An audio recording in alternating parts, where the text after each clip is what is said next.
Ramon Magsaysay para sa sambayanan. Sa anino ng bundok pinatubo, sa bayan ng Iba, Zambales, isinilang ang isang lalaking magbabago sa kasaysayan ng Pilipinas.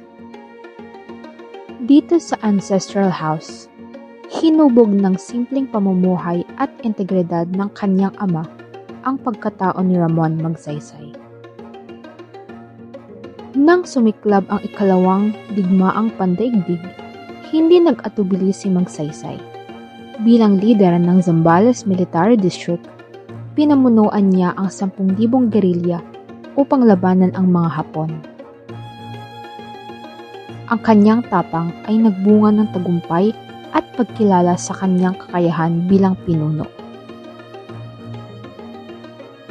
Matapos ang digmaan, dinala niya ang diwa ng paglilingkod sa gobyerno. Bilang kalihim ng tanggulang pambansa, nilinis niya ang hukbong sandatahan at ibinalik ang tiwala ng mga magsasaka sa pamahalaan. Ang kanyang people-centered governance ang naging susi upang pigilan ang rebelyong Hukbalahap. Noong 1953, sa pinakamalaking landslide victory sa kasaysayan, naging pangulo siya ng bansa.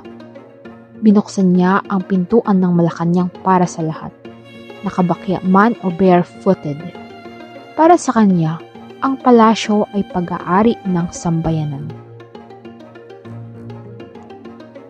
Naniniwala siya na ang may mas kaunti sa buhay ay dapat magkaroon ng mas marami sa batas.